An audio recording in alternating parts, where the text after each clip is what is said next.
ایک گناہ گار آدمی ہے اور گناہوں کی زندگی چھوڑنا چاہتا ہے، مگر فی الحال تمام گناہ نہیں چھوڑ سکتا کہ وہ جزوی توبہ کر لے اور بعض خاص گناہوں سے توبہ کر لے اور ان سے بچے، پھر آہستہ آہستہ دوسرے گناہ بھی چھوڑ دے، کیا اس کی توبہ قبول ہوگی؟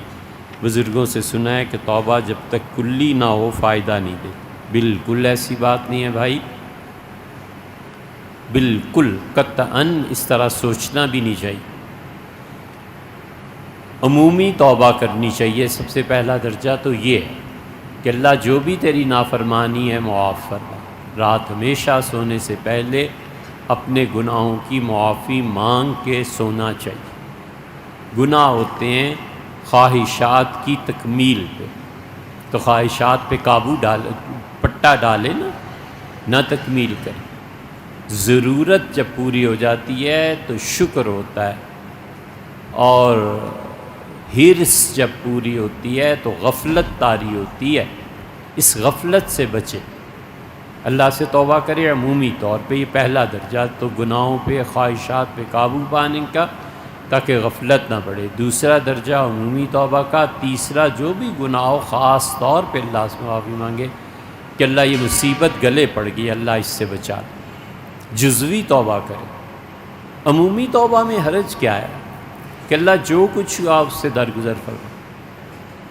سپردم بتوما آیا ایک خواہش رات، روزانہ رات کو یہ شعر پڑھ کہ اللہ جو کچھ زندگی میں کیا ہے آج دن میں، ساری زندگی میں تیرے حوالے، تو دانی حساب کم و بیش رہا، تو خود ہی حساب کر لے کتنی تیری فرما برداری ہوئی، کتنا نافرمان ہوا، بس میں عاجز آ گیا ہوں، سب تیرے حوالے ہے رب، میں کچھ نہیں۔ سپردم بتوم آیا ہے خواہش رات، تو دانی حساب کم و بیش۔ اور تیسرے درجے کی پھر بات یہ ہے کہ اس خاص گناہ سے توبہ کرے، بالکل ٹھیک ہے، ضرور مانگنی۔ حضور اقدس صلی اللہ علیہ وسلم نے کتنے ہی خاص گناہوں سے توبہ کا ارشاد فرمایا۔ میرے ہاتھ پہ بیعت کرو کہ تم میری سنو گے، تم میری مانو گے، اور میرے ہاتھ پہ بیعت کرو کہ تم میں سے جو امیر مقرر کر دیا جائے، منشتن اور مکرے، اس کی بات ناگوار گزرے یا تم اس کو سن کے خوش ہو، دونوں حالتوں میں اپنی امیر کی اطاعت کرو گے۔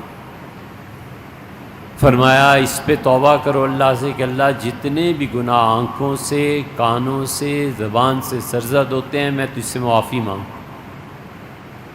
اعوذ بک من المأثم والمغرم، میں اللہ گناہ کی زندگی سے اب خاص چیز ہے نا، والمغرم، اللہ قرض کے بوجھ سے پناہ مانگتا ہوں، تو یہ اب ایک خاص چیز سے پناہ مانگی نا۔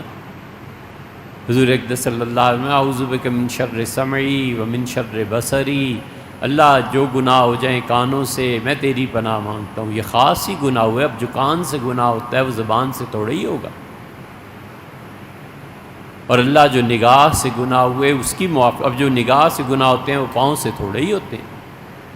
وَأَعُوذُ بِكَ مِن شَرِّ مَنِيِّ، اور اللہ جوانی کا وہ جوش اور جذبہ جس کی وجہ سے جسم میں طاقت پیدا ہوتی ہے، مردانہ قوت، اس لائن کے، اس رستے کے جو گناہ ہیں اللہ میں تیری پناہ مانگتا ہوں کہ ایسی چیزیں میرے جسم میں گناہ کی طرف لے جانے والی بن جائیں۔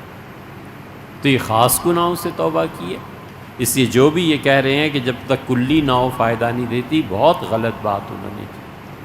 معلوم نہیں ان کا کیا مقصد اور نظریہ ہوگا، مگر یہ کہ بات بالکل ایسی نہیں ہے۔